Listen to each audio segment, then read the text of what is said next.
Praise the Lord. இயேசுவின் ரத்தம் ஜெயம். தினமும் இயேசு நிகழ்ச்சிக்கு உங்களை கர்த்தராகிய இயேசு கிறிஸ்துவின் நாமத்தில் வரவேற்கிறேன். செய்தியின் தலைப்பு: இப்போதும் எப்போதும் கர்த்தர் உங்களுடனே இருக்கிறார். ஆதார வசனம் ஏசாயா 43:1. இப்போதும் யாக்கோபே, உன்னை சிருஷ்டித்தவரும் இஸ்ரவேலே, உன்னை உருவாக்கினவருமாகிய கர்த்தர் சொல்லுகிறதாவது: பயப்படாதே, உன்னை மீட்டுக்கொண்டேன், உன்னை பெயர் சொல்லி அழைத்தேன், நீ என்னுடையவன். கிறிஸ்துவுக்குள் அன்பானவர்களே, நம் தாயின் கருவில் இருக்கும்போது இது என்னுடையது என்றார், பிரித்தெடுத்தார். தமது நாம மகிமைக்காக பெயரிட்டார். பெற்றோரிடம் இந்த குழந்தை எனக்கென்று வளர்த்திடு என்றார். யாத்திராகம் 2:9. நாம் யாவரும் இந்த கேட்டகரியில் தான் விழுகிறோம். வளரும்போது இந்த மகன் மகள் என்னுடையவள் என்றுதான் சொந்தம் பாராட்டி பாதுகாத்து வருகிறார். பிசாசு அழிக்க திட்டம் போட்ட போதும் பாதுகாத்தது கர்த்தரின் வல்லமையின் கரமே. வளர வளர நாம் நம்முடைய உறவை உலக உறவுகளோடு இணைத்து அடையாளம் காட்டுகிறோம். அப்போதும் அவர் பொறுமையாய் இவன் இவள் என்னுடையவர்கள் என்று மனிதர்கள் கண்களில் தயவு கிடைக்க செய்கிறார். அப்போதும் அவர் நம்மோடு தான் இருக்கிறார். இப்போதும் அவர் நம்மோடு தான் இருக்கிறார். நாம் உறவுகளை உலக உறவோடு மேம்படுத்தும் போதும் அவர் நம்மை பார்த்து சொல்கிறார், இப்போது நான் உன்னோடு தான் இருக்கிறேன், என்னுடையவன். ஒரு உதாரணத்துக்கு ஒரு பெயரை சொல்லுகிறேன், டேனியல், எஸ்தர் என்று. எந்த வெளிப்பாடு இல்லைங்க. டேனியலே, நீ என்னை விட்டு தூரம் போன போதும் நான் இப்போதும் நான் உன்னோடு தான் இருக்கிறேன். எஸ்தரே, நான் உன்னோடு தான் இருக்கிறேன், நீ என்னுடையவர். ரட்சித்தார், ரட்சிப்பின் அனுபவங்களை தந்தார், வாக்குகளை உரிமையாக மாற்றினார், வாக்கு தத்தங்களுக்கு நம்மளை உரிமையாளர்களாக மாற்றினார். நீங்கள் கிறிஸ்துவின் உடையவர்களானால் ஆபிரகாமின் சந்ததியாயும் வாக்கு தத்தத்தின்படியே சுதந்திரராயும் இருக்கிறீர்கள். கலாத்தியர் 3:29 என்று நம்மை எஜுகேட் பண்ணிக்கொண்டே வருகிறார். சிருஷ்டித்தவர், உருவாக்குறவர், உங்களையும் என்னையும் கர்த்தர் இந்த உருவாக்குற வேலை அற்ப சொற்பமானதல்லங்க. ஏனென்றால் நாம் அடிக்கடி வழுக்கி கொண்டு ஓடிவிடுகிறோம். அதுதான் அவருடைய பார்வைக்கு சரியாய் கண்டபடி திருத்தமாய் செய்யும்படி உருவாக்குகிறார். எரேமியா 18:4. நாம் நினைத்தபடி அல்ல, அவருடைய தீர்மானத்தின்படி. ரோமர் 8:28. அதனால் அவருடைய பலத்த கைக்குள் அடங்கியிருங்கள் என்கிறார். 1 பேதுரு 5:6. இந்த அடங்கியிருக்கிறது தான் நமக்கு முடியவதில்லை. ஏற்ற காலத்தில் அவர் நிர்ணயித்த காலத்திற்குள் அவர் விரும்பினபடி உயர்த்த உருவாக்க நாம் அவர் கையில் அடங்கி இருக்க வேண்டும். ஏன் பல ஆண்டுகள் குழப்பத்திலேயே வாழ்க்கை ஓடுகிறது. என்ன செய்வதென்று தெரியாமல் ஏதோ வருகிறதை செய்து கொண்டிருக்கிறேன் என்று சொல்கிறார்கள் அல்லவா? அது இதுதான். நிச்சயமாகவே முடிவு உண்டு, அற்புத ரிசல்ட் உண்டு அவர் கையில் அடங்கி இருக்கும் போது. சரி, உங்கள் சித்தம் போல செய்யுங்கப்பா, நடத்துங்கப்பா என்று ஜெபித்து விட்டு ஒப்பு கொடுத்து விட்டு ஒரு வாரம் அமைதியாக ஆவியான சொற்படி செய்வோம். பின் நம் மனதில் சில குறுக்கீடுகள், ராங் கனெக்ஷன்ஸ் எல்லாம் வரும். அதை உடனே செயல்படுத்த இறங்கி விடுவோம். கர்த்தரோ நம்மை பார்த்து, இப்போதும் டேனியலே, நான் உன்னோடு இருக்கிறேன், நீ என்னுடையவன். இப்போதும் எஸ்தரே, நான் உன்னோடு இருக்கிறேன், நீ என்னுடையவள் என்கிறார். இந்த ப்ராசஸிலே தளர்ந்து விடாமல் அவர் நீடிய பொறுமையுள்ளவராக இருந்தாலும் நமக்காக இன்னும் அவர் காத்திருக்க வேண்டியதாக இருக்கிறது. யாக்கோபின் சரித்திரத்துக்கு வருவோம். தாயின் கருவில் இருக்கும்போதே நான் இளையவனை சிநேகித்தேன், தெரிந்து கொண்டேன் என்றார். ஏன் இப்படி என்றும் அவரை யாரும் கேள்வி கேட்க முடியாது. யார் மேல் இரக்கமாயிருக்க சித்தம் கொண்டேனோ, மன உருக்கமாயிருக்க சித்தம் கொண்டேனோ அவர்களைத்தான் நன்கிறார். இவனை யாக்கோபை உருவாக்கும் போது அவர் கையில் இருக்கும்போது அந்த மண் பாண்டம் கெட்டு போயிற்று. எப்படி? தாயோடு இணைந்து கொண்டு பொய் சொன்னான். இருமுறை சகோதரனை ஏமாற்றினார். எத்தன் என்று பெயர் பெற்றான். அப்போதும் ஆண்டவர் யாக்கோபை பார்த்து, இப்போதும் யாக்கோபே, நான் உன்னுடன் தான் இருக்கிறேன், என்னுடையவன் என்று ஃப்ளாஷ்பேக்கில் காட்டுவது போல சொல்கிறார். நான் உன்னுடனே இருக்கிறேன், நீ என்னுடையவன். நன்றாக நாம் இருக்கும்போது எல்லா நட்புகளும் போட்டி போட்டுக்கொண்டு வருவார்கள். கொஞ்சம் தள்ளாடுதலை கேள்விப்பட்டவுடன் அவர்கள் வார்த்தைகள் நமக்கு வெறும் வார்த்தைகளே, தூரமாய் விலகி போய்விடுவார்கள். யாக்கோபை வைத்து நம்மோடு ஆவியானவர் பேசுகிறார். ஒன்றுமில்லாமல் ஏசாவுக்கு பயந்து கொண்டு வனாந்தர வழியாய் வந்து கல்லை எடுத்து தலையணையாய் வைத்து உறங்கினானே, அப்போதும் சொல்கிறார், இப்போதும் யாக்கோபே, நான் உன்னுடனே இருக்கிறேன், என்னுடையவன்.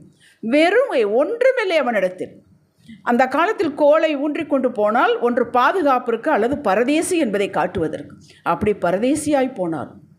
அப்போதும் யாக்கோபே நான் உன்னோடு தான் இருக்கிறேன் என்றார். தரிசனம் கொடுத்தேன்.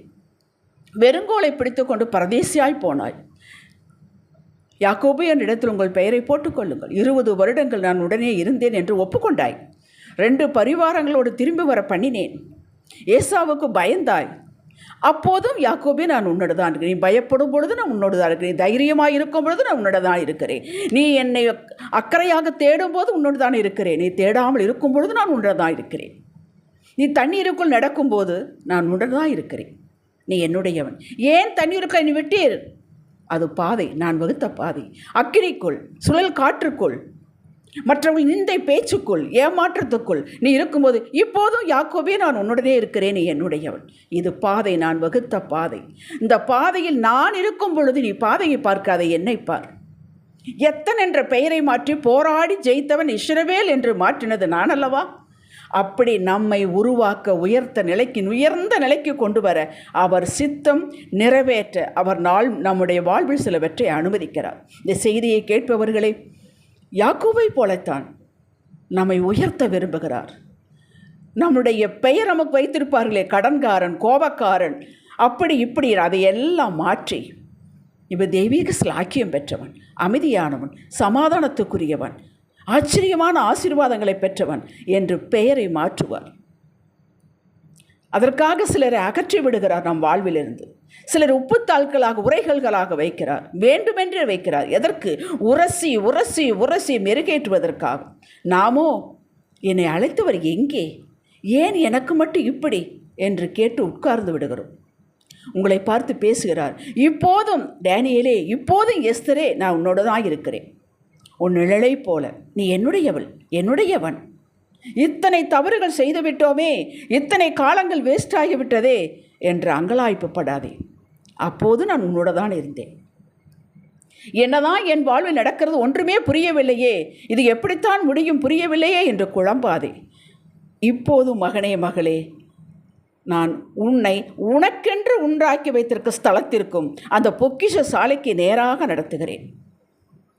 பாதை புதிது, பாதை புரியவில்லை. பொக்கிஷ சாலைக்கு இப்படியா போவாங்க என்று நினைக்கிறாய். அப்படித்தான். உனக்கு புரியாவிட்டால் என்ன? எனக்கு புரியுமே, எனக்கு தெரியுமே, எனக்கு அந்த பாதை தெரியுமே.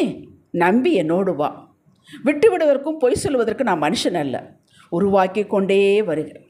உன்னுடைய ஸ்தானம் நேரம் வரும்போது கதவை திறப்பேன்.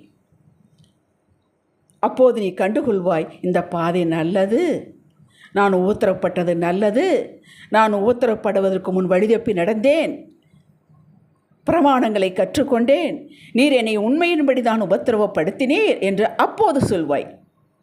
என் தேவன் என்னை விட்டு விலகவே இல்லை. நான் தான் இடையில் அவ்வப்போது அவரோடு இணைந்து நடக்க முரட்டாட்டம் பிடித்தேன் என்று சொல்லுவாய். அதுவரை நான் ஓய்வதில்லை. சொன்னேன், செய்து முடிப்பேன், திட்டப்படி நான் நிறைவேற்றியே தீர்வேன். அதற்கான நேரம் வந்துவிட்டது, காலம் வந்துவிட்டது. நான் பிரகாசிக்க செய்கிற தேவன், விட்டு ஓடுகிற தேவன் அல்ல. ஏதோ பிழைத்துக்கள், இது பத்தாதா உனக்கு என்று சொல்லுகிற தேவன் அல்ல. உயர்ந்த நிலைக்கு வைப்பேன். உன்னுடைய திட்டம் என் திட்டம் அல்ல, உன்னுடைய நினைவு என் நினைவில் அல்ல. இவைகளெல்லாம் பூமிக்கு வானம் எப்படி இருக்கும் அப்படி உயர்ந்தவைகள். இன்னும் ஒரு அடிதான் நிதானமாக என்கிறார். நம் காலங்கள் அவருடைய கருத்தில் இருக்கிறது. அதை கூட்டவோ குறைக்கவோ நம்மால் இயலாது. நாடிய துறைமுகத்தில் சேர்ப்பார். அவர் கரத்தில் இருக்கும் மனிதர்கள் பாக்கியவான்கள். இந்த செய்தியை கேட்டதும் இந்த லிஸ்டில் உங்களுடைய பெயரை நீங்கள் எழுதிவிட வேண்டும். உமது கரத்தில் இருக்கிறேன் அப்பா, நீர் என்னோடு இருக்கிறேன், நான் உன்னுடையவள் என்று. நீங்கள் ஞானவான், கர்த்தருடைய கிருபையை சுதந்திரித்துக் கொள்வீர்கள். ஜெபிக்கலாம். அப்பா, இப்போதும் எப்போதும் நீர் என்னோடு இருக்கிறீர் என்பதையும், எப்போது நான் உங்கள் பிள்ளை என்பதையும் நினைவுபடுத்தி உறுதிப்படுத்தினமைக்கு நன்றி.